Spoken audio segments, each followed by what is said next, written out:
Eólica Da também. eólica, pois é, gente. E aí, ó, deixa eu falar aqui um pouquinho do Fórum GD. Tá começando hoje aqui na nossa capital, Potiguar. Como a gente comentou ontem aqui no programa, né? A gente já trouxe ali o início dos comentários, né? De tudo que ia acontecer aí nesses 2 dias. E aí a gente vai discutir as possibilidades, oportunidades, né? Para o setor de energias renováveis no Nordeste, principalmente a energia eólica, que é tão significativa aqui para o nosso estado. E aí, para saber um pouquinho mais sobre os entraves burocráticos desse setor, gente, que existem, né? Quer queira, quer não existem. O Tribuna Livre recebe a partir de agora o Dr. Diego Mendonça, que é advogado, pesquisador pela UFRN, e também a doutora Juliana Bueno, que é advogada tributarista, na J. Bueno Consultores e Advogados, consultora tributária na Lucro Real Consultoria Empresarial, especializada em Direito Tributário, ex-assessora do Tribunal de Contas, gente, e também da Procuradoria-Geral do Estado de Mato Grosso, né? Só gente fraca pra gente discutir a nossa energia, Edivan Martins. Prazer tê-los conosco, viu? Prazer, a gente agradece demais a presença. Quer que o fórum seja aí um sucesso, mas também tem aqueles entraves, né, doutor e doutora? Os entraves existem e a gente está aqui para justamente esclarecer, deixar o nosso ouvinte aí atento a tudo que está acontecendo, principalmente nesse setor aí das energias renováveis. Sejam bem-vindos. Bom dia. Obrigada pela oportunidade aí de vir contribuir um pouquinho aí com esse assunto das energias renováveis. Maravilha. Primeiro, a gente podia falar sobre a importância, né? É um segmento que vem crescendo tanto no Brasil, é uma realidade nova que não vai nos deixar tão cedo, né? Cada dia isso vai crescendo e cada vez que o crescimento chega, que a multiplicação de placas e de aerogeradores se espalham aí pelo interior e pelas partes urbanas dos nossos estados, a gente encontra também problemas, dificuldades, alguns obstáculos. Então, mas o importante é que para o consumidor, né, para o usuário, é uma coisa muito boa que chega para trazer benefícios, para trazer economia e para trazer também aquilo que o mundo todo discute e deseja, que é uma qualidade ambiental sensacional para os nossos pulmões. Exatamente. Não é isso, doutora Juliana? Exatamente. Você estava até falando agora há pouco do combustível, né? Uma alternativa que a energia vem trazendo são os carros elétricos, os carros híbridos, né? E até mesmo nessa questão ambiental, neutralizar as emissões de carbono. Então, é o futuro. Sim, sem dúvida nenhuma. Doutor Diego, essa parte aí, a gente passa no interior, algumas cidades, a gente vê, olhando assim, quem mora nos prédios já vê as placas de energia solar, né, compondo o cenário urbano de Natal. A sua palestra vai ser nisso aí, né? Que é energia solar, dentro do urbanismo. Exato. E a gente passa também no interior, principalmente em alguns, nesse projeto Minha Casa Minha Vida, alguns já estão acoplando a energia solar. São casinhas pequenas, mas que você já vê ali, né, as plaquinhas e tal, instalada, e né? os aerogeradores cortando aí, subindo e descendo serra, né, numa rota de crescimento muito grande do Nordeste. É uma realidade que muda a vida do cidadão e da questão urbana dos municípios. Exato. Bom dia a todos, agradeço a oportunidade de estar falando aqui com vocês para tratar de um tema que praticamente é o meu assunto de mestrado aí que eu já venho pesquisando há um bom tempo. A título de informação, por exemplo, a questão da energia solar no Brasil, mas poderíamos dizer também no mundo, até em 2012, nós tínhamos um percentual muito pequeno da participação da energia solar dentro dos componentes de geração de energia, menos de 1%. E agora, após 2015, ou seja, um lapso temporal muito curto, nós temos aí mais de 3% e chegando a 4%, 5% da participação da energia solar no cenário da geração de energia, né? E, como foi dito, a questão das cidades terem a sua visão sendo mudada, a gente percebe o cenário. As cidades agora, o que antes eram apenas fios, nós temos agora placas solares espalhadas por todas as cidades e casas, desde mansões até casas populares com o incremento da energia solar. E isso mostra a força que esse mercado tem de estar se incrementando, se integralizando a todo o cenário aí dos centros urbanos e também, por que não dizer, dos espaços rurais. Né? Se expandindo, né, cada vez mais.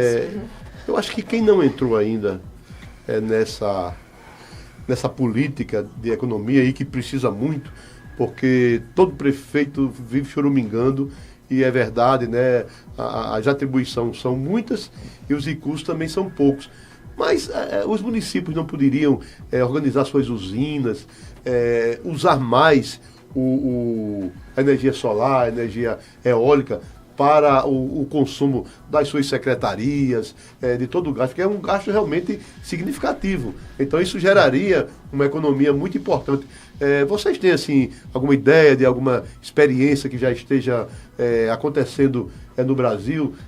Se já há um uso, é importante, é econômico, é interessante para os municípios e as prefeituras abdicarem da energia tradicional e enveredarem por essas energias renováveis? Pronto.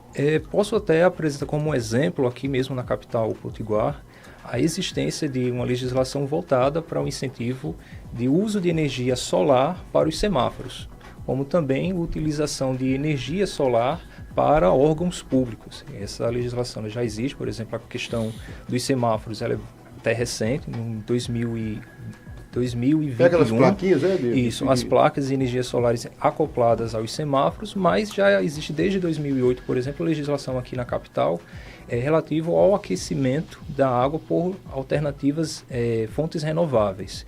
E não apenas aqui na capital, mas, por exemplo, em outras capitais da região sul, sudeste, centro-oeste também, a terra aqui da nossa amiga, existe sim toda uma busca por fomentar essa atuação das renováveis dentro do poder público, né? Desde órgãos públicos, como também parcerias público-privadas no fomento das energias renováveis. Agora, doutora Juliana, a gente está falando muito nos últimos tempos de imposto, né? Reforma tributária, acabou o fiscal.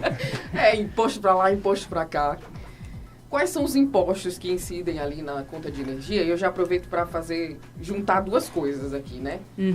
Para quem usa essa fonte renovável, quais são os tributos que são colocados ali em cima, né? Quais são os que existem e quais são os que são colocados em cima justamente dessas energias renováveis? Certo. No geral, a gente tem a contribuição de iluminação pública, que todo mundo tem que pagar. A famosa COSIP. Que é um tributo do município. Nós temos o ICMS e o PIS/COFINS. Para quem tem o sistema de energia elétrica, ele não paga o ICMS incidente na própria energia elétrica, naquela energia consumida. Mas para que a energia chegue e funcione, eles acabam utilizando o sistema de distribuição da concessionária. E sobre isso tem uma discussão se incide ou não o ICMS. Atualmente está, sim, incidindo o ICMS nesse sistema que chama TUG, que é o sistema de distribuição. Teve julgados, que está no STJ, várias pessoas entraram com essa ação, então o STJ falou assim, peraí, deixa que a gente vai decidir, que é o tema repetitivo, 986, e está pendente de julgamento. Ano passado houve uma lei complementar, o 94/2022, que deu essa isenção. Mas aí 10 governadores entraram com uma ação de inconstitucionalidade, e aí o STF disse isso em critério de liminar. O quê, doutora? Oi? Alegando o quê, os 10 governadores? Que não era... A lei, ela estava dando essa isenção sobre esses encargos setoriais. Sim. E aí os governadores falaram, olha, não tem como dar, a União extrapolou o poder dela, que isso daí nós estamos tratando de ICMS. E quando a gente fala do ICMS, a gente fala da operação de um todo, não só sobre a energia consumida. Então, os 10 governadores entraram e dizendo que isso ia impactar também o financeiro. Que a cada semestre, em média, seria reduzido 16 bilhões para cada estado. E isso também ia afetar os municípios, que têm uma participação de 25% ainda. O STF deu essa liminar e aí agora está pendente do mérito. Então, por enquanto, o cenário atual está incidindo o ICMS sobre esse sistema de distribuição. Há um PL sendo tramitado acho que no Congresso com relação às energias renováveis? Tem vários. Tem já algumas leis que tratam... Teve a lei do marco legal, que aí já trata mais também da questão da energia em si, desse custeio, e não só como a tributação. Os municípios, doutora Juliana, precisam regular, precisam também legislar para a possível instalação desses projetos de energia solar, energia eólica? Não. A legislação é toda federal e estadual. Nessa questão da tributação, aí tem alguns municípios que tratam incentivos fiscais. Sim. Sobre este uso, né? Mas, geralmente, os impostos mais impactantes, que seriam o ICMS, PIS/COFINS, é Estado e Federal. Mas o município pode dizer, por exemplo, Edivan Martins usa energia solar em casa. E por eu usar energia solar, eu poderia ser premiado com alguma coisa, né? Porque eu estou contribuindo para o meio ambiente e tal. É possível que o município possa fazer uma legislação, não isentando, mas diminuindo 5%, 10%, enfim, um percentual da minha conta por incentivar as pessoas, para incentivar as pessoas a também ingressarem e usar energia solar ou eólica? O que os municípios têm feito como incentivo de uma medida socioambiental é uma redução no IPTU. Tá? IPTU. Então, olha aí, vereadores. Natal tem uma discussão, não sei se ainda foi aprovado, pelo que eu estava pesquisando, ainda não foi aprovado, que nós chamamos de IPTU verde. Sim. Então, não é uma situação que envolve o sistema de energia, mas como um incentivo para uma medida socioambiental, eles estão dando desconto no IPTU. Eu acho que São Paulo já deve estar usando. Tem alguns municípios, Campos de Jordão, né? Alguns municípios de São Paulo, lá na minha cidade começou esse ano, em Cuiabá. Então, eles estão dando esse incentivo, como medida socioambiental em geral. E aí ele acontece quando, doutora? Quando a pessoa instala ali a energia solar na sua aí casa? Ela vai na prefeitura, informa, faz esse cadastro e aí o IPTU vai vir com desconto. E esse desconto também varia conforme cada município.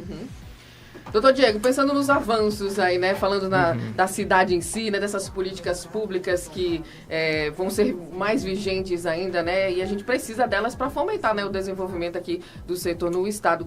O que é possível avançar? De que forma a gente está avançando, né, nessas políticas públicas?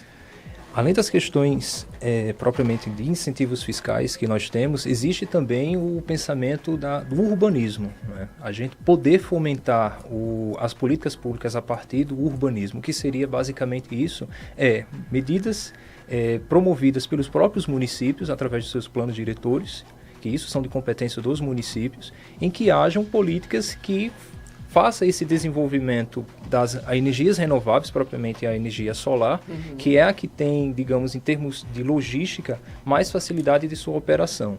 Mas, de toda forma, por exemplo, a gente pode ter desde o fomento à utilização de carros elétricos, que isso já tem sido considerado como o próximo passo no avanço do mercado de eletrificação, porque o que acontece? Quando a gente fala sobre urbanismo energético, estamos, na verdade, tratando de uma pauta em que você discute com várias especialidades, desde engenheiros, gestores públicos, na busca de desenvolver uma cidade inteligente e, obviamente, uma cidade sustentável.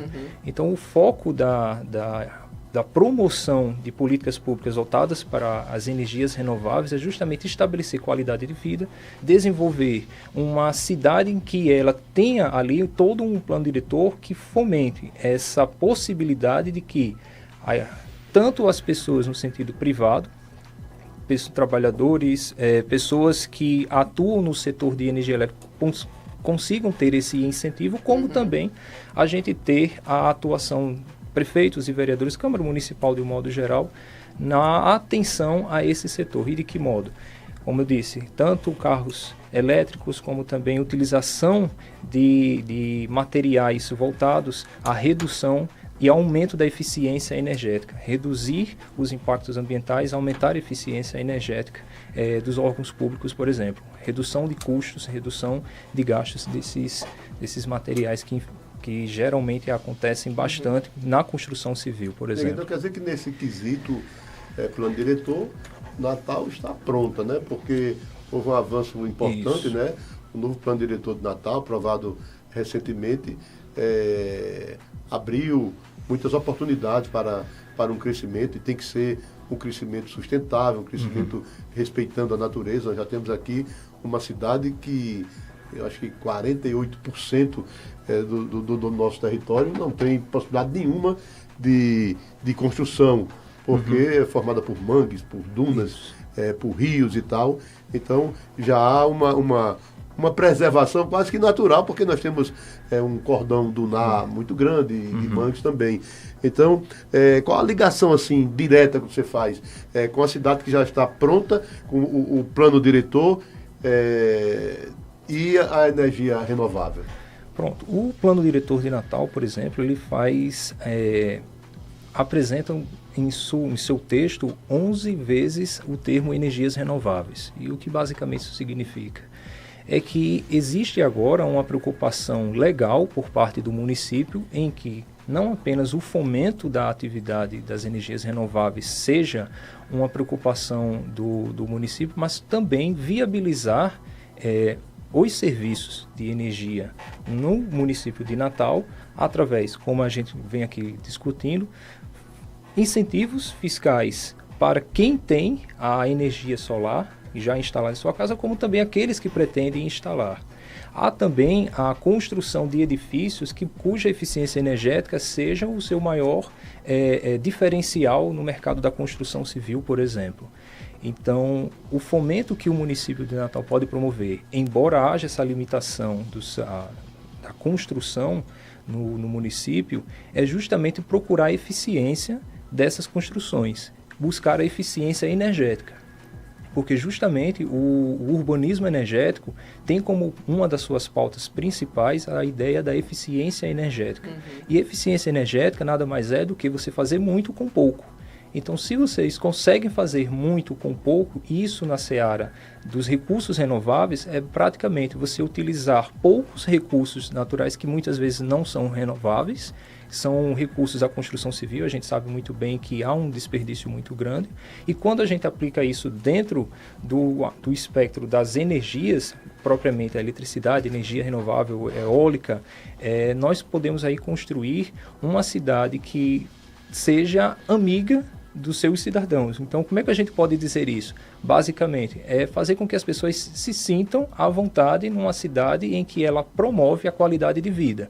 E quais são um desses pilares? É justamente isso, a energia renovável, e no nosso caso aqui, que a gente está discutindo sobre o fórum, é a energia solar, principalmente a geração distribuída, por conta da sua logística, da sua operação, que ela facilita a geração da energia próximo àquele que está consumindo. Porque um dos problemas da questão da energia, principalmente da geração de energia, é justamente a distância. Nós temos uma geração em uma área muito distante, que para a gente poder trazer essa energia para o consumidor final, tem aí acaba tendo um custo, né? Exato, uma cadeia gigante, e essa cadeia muitas vezes tem aí perdas, e essas perdas muitas vezes também digamos, um capital ambiental.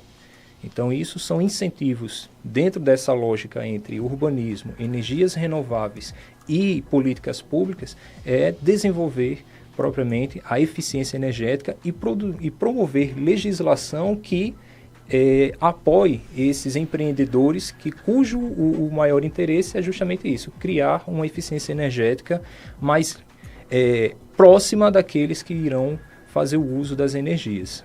Doutora Juliana, Cuiabá é quente? Muito. Tem muito sol? Muito. Muito sol, né? É parecido com o Natal, assim. Mas Natal tem muito vento, aí dá uma aliviada, exatamente, né? lá não tem muito vento, não. Aí lá é uma baixada. Calor com força, né? Muito. Vento bem abafado, quase um fenômeno lá. Assim. Nós temos aqui o benefício do vento, da né? brisa, né? Energia eólica lá nunca funcionaria. Nós temos aqui o maior sol e o maior vento. Aí é um casal perfeito. Mas eu pergunto aqui à senhora o seguinte.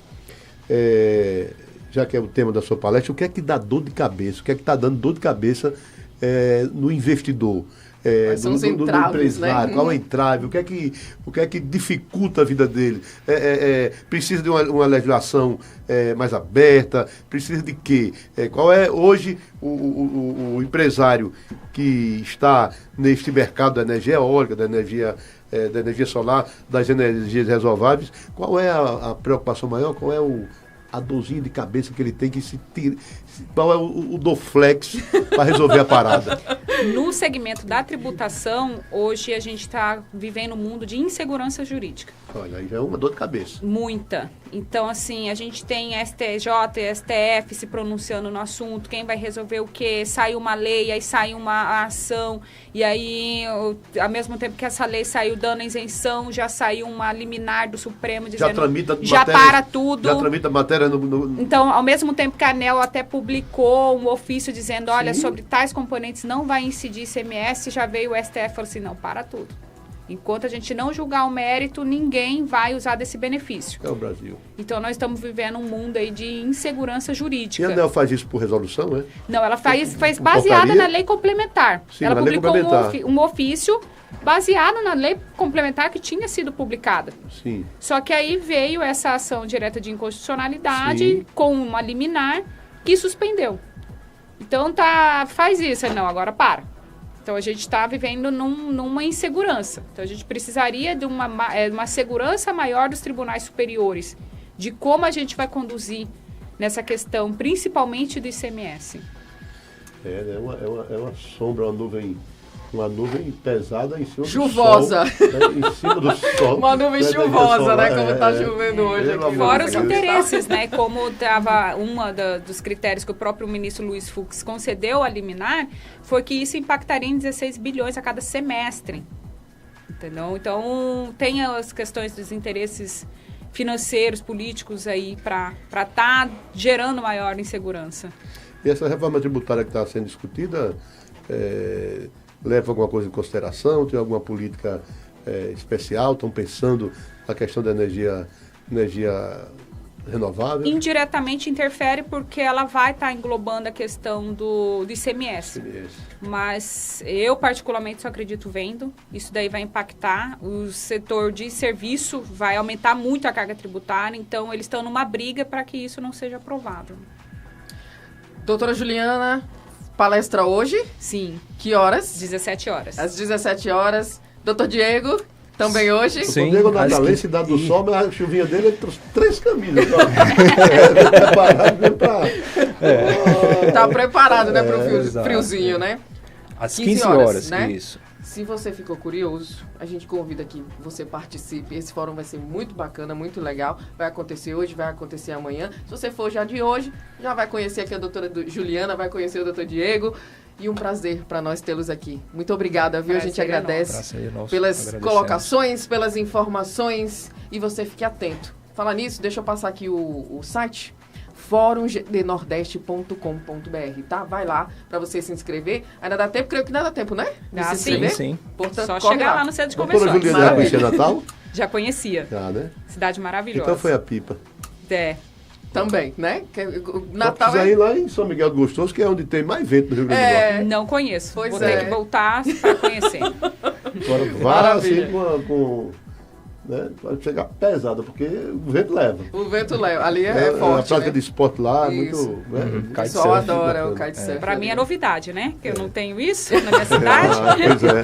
Vai lá pegar um ventinho, né? Vou lá conhecer sim. Coisa boa. 19º Fórum GD Nordeste, para você ficar aí antenado, tudo que está acontecendo. Fórum Regional de Geração Distribuída com Fontes Renováveis. Muito bom, viu? Olha, agradecendo aos dois. Muito obrigada mais uma vez. 11 horas e 3 minutos. A gente vai para o nosso intervalo. Nosso amigo ali, cinegrafista de primeira não é? Ele ficou ali segurando a câmera. Gravou tudo. A entrevista inteira. Vai cobrar caro depois. Rapaz. Tem que dobrar. A energia tem que ser renovável. 11 horas e 3 minutos. Vamos para o nosso intervalo comercial. A gente volta.